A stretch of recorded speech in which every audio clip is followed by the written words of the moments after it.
हर खबर पर होगी आपकी पकड़। डाउनलोड कीजिए एबीपी लाइव ऐप। अब आपको मध्य प्रदेश लिए चलते हैं। मध्य प्रदेश में कोरोना ने किस तरीके से जनजीवन को प्रभावित किया वो जरा समझिए। खास तौर पर इंदौर, भोपाल और अब तो उज्जैन में भी हालात बहुत खराब हैं। जोन के हिसाब से अगर आप देखेंगे तो 9 जिले खतरे यानी कि रेड जोन में हैं, 19 जिलों में ऑरेंज जोन में, वहीं 26 जिलों की बात की जाए तो इस वक्त सेफ जोन यानी कि ग्रीन जोन में है। ये देखिए वो आंकड़े आपके सामने हैं। तो ये सबसे अच्छी खबर है कि यहां पर ग्रीन जोन अधिक है, लेकिन जो रेड जोन इलाके हैं वहां तो सरकारी मेडिकल बुलेटिन को लेकर ही सवाल उठ रहे हैं। तो कर क्या रही है सरकार, आप देखिए ब्रजेश राजपूत की यह पड़ताल। मध्य प्रदेश में कोरोना संक्रमण अपनी पूरी ताकत से असर दिखा रहा है। न तो प्रदेश में संक्रमण की रफ्तार धीमी पड़ी है, न ही मरने वालों की संख्या कम हो रही है। प्रदेश के 52 में से 33 जिले कोरोना संक्रमण की चपेट में आ गए हैं। मध्य प्रदेश की 1 महीने पुरानी शिवराज सिंह चौहान की सरकार इस बीमारी को काबू करने में भले ही असरहीन दिख रही हो, मगर प्रदेश के गरीब, किसान और मजदूरों के लिए वो जो काम कर रही है उसकी सराहना हो रही है। मध्य प्रदेश ही नहीं, देश का सबसे साफ सुथरा शहर इंदौर पिछले 1.5 महीने से कोरोना की भीषण मार झेल रहा है। इस शहर में कोरोना के मरीजों की संख्या 1,500 को पार कर गई है, जो देश के कुल मरीजों की संख्या के हिसाब से 5% है। 30 लाख की आबादी वाले शहर में कोरोना अब 3-4 मोहल्लों की हद तोड़कर शहर के बड़े हिस्से में फैल गया है। पुलिस प्रशासन की सख्ती और लॉकडाउन यहां असरहीन साबित हो रहा है। जानकारों का मानना है कि इंदौर में 80% मरीज एसिम्प्टोमेटिक हैं, यानी कि जिनकी बीमारी के लक्षण नहीं दिखते और यही तेजी से बीमारी फैलाते हैं। जो एसिम्प्टोमेटिक कैरियर हैं, जो इन्फेक्टेड तो हो गए लेकिन उनके लक्षण नहीं दिखाई दे रहे हैं, 70 से 80% केसेस ऐसे हैं जो कि अभी घूम रहे हैं। उनमें अत्यावश्यक सेवाएं प्रदान करने वाले लोग, चाहे वो मीडिया कर्मी हो, पुलिस कर्मी हो, चाहे वो डॉक्टर्स हो, चाहे वो नर्स हो। और दूसरा प्रमुख मुद्दा है यह है कि आप इनकी रैंडम सैंपलिंग करिए और जो डॉक्टर्स हैं, वार्ड वाइज हैं, सबको आप पीपी किट दीजिए। कोरोना के मरीज को तलाशने के लिए इंदौर में बड़े पैमाने पर सर्वे और टेस्टिंग हो रही है, मगर इन एसिम्प्टोमेटिक मरीजों को कैसे तलाशा और अलग थलग किया जाए, इसकी कोई योजना प्रशासन के पास नहीं है। इंदौर के कोरोना मरीजों ने ही आसपास के जिलों में भी कोरोना फैलाया है। उज्जैन, देवास, खरगोन, धार, बड़वानी, रतलाम, आगरमालवा और टीकमगढ़ में इंदौर से गए लोगों ने ही बीमारी फैलाई। सरकार का दावा है कि इंदौर में बड़े पैमाने पर सैंपलिंग कराई गई है। कल चौंकाने वाली जो जानकारी आई है, 30 अप्रैल के बुलेटिन के अनुसार 41,712 टेस्ट रिपोर्ट प्राप्त हुए। उनमें से 2,625 पॉजिटिव और 29,816 निगेटिव रिपोर्ट है। इसका मतलब है कि 9,271 जो टेस्ट रिपोर्ट है वो कहाँ गायब हो गई, ये बहुत बड़ा सवाल है। ये बहुत बड़ी फर्क है और बहुत बड़ी विसंगतियां हैं। आखिर जनता का जो सैंपल लिया गया, सैंपल के टेस्ट रिपोर्ट जो हैं वो जो बुलेटिन में कहाँ गायब हो गई हैं। मध्य प्रदेश में इंदौर के अलावा सरकार की चिंता का दूसरा शहर भोपाल है।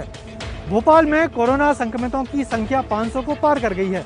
यदि इंदौर में मध्य प्रदेश की कुल कोरोना संक्रमितों की संख्या के 50% लोग रहते हैं, तो भोपाल में आबादी का ये प्रतिशत 15 है। भोपाल के कुछ इलाकों में जिस तेजी से कोरोना फैला है, उससे तो आशंका बढ़ गई है कहीं उन इलाकों में कोरोना कम्युनिटी स्प्रेड के रूप में तो नहीं फैल गया। ये भोपाल का जहांगीराबाद इलाका है, जहां शहर की कोरोना संक्रमितों की आबादी के 30% लोग यहां रहते हैं। पिछले 1 हफ्ते से यहां तकरीबन रोज 5 से 8 मरीज सामने आ रहे हैं।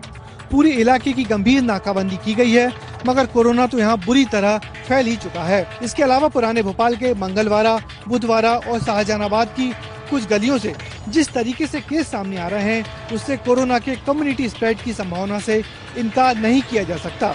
हालांकि प्रशासन अभी इससे इनकार कर रहा है। इन एरियाज में कहीं कहीं पे कुछ स्तर पे कम्युनिटी स्प्रेड दिखता है, क्योंकि फर्स्ट कांटेक्ट से कुछ अलग लोग हैं। कुछ स्तर तक के जो हमको ये स्प्रेड देखने मिल रहा है, वहाँ पे वृहद स्तर की सैंपलिंग, वहाँ पे वृहद स्तर की स्क्रीनिंग और टेस्टिंग की जा रही है, ताकि उस फिनोमेना को देखा जा सके और ऐसे लोगों को चिन्हित करके अलग किया जा सके। मध्य प्रदेश में पिछले 15 दिन कोरोना के हिसाब से बड़े भारी रहे। 1 हफ्ते पहले जहां प्रदेश के 50% जिले कोरोना संक्रमित थे, तो आज की तारीख में 60% जिले कोरोना की चपेट में आ गए हैं। 650 से ज्यादा कंटेनमेंट जोन बन गए हैं जहां कोरोना फैला है। प्रदेश की आर्थिक राजधानी इंदौर में 1513 मरीज हैं, तो 72 मौतें हुई हैं। भोपाल में 525 मरीज और 15 मौतें हो गई हैं। उधर जबलपुर में 88 मरीज और 1 मौत हुई है, मगर खरगोन में 70 मरीज और 7 मौतें हुई हैं। तो रायसेन सरी का छोटा जिला 57 मरीज और वहां पर 2 मौतें हुई हैं। इंदौर से सटे देवास में भी 26 मरीज और 7 मौतें हुई हैं।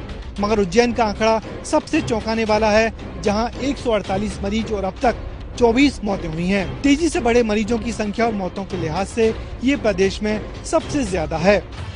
उज्जैन के बड़नगर की कहानी सबसे चौंकाने वाली है, जहां शहर के वेद परिवार में ही 7 लोगों की मौतें हो गई हैं और उनमें से 4 कोरोना पॉजिटिव पाए गए। अभी भी इस परिवार के 16 लोग संक्रमित हैं। इसी शहर के 28 लोग संक्रमण की चपेट में हैं, जिनका उज्जैन और बड़नगर में इलाज चल रहा है।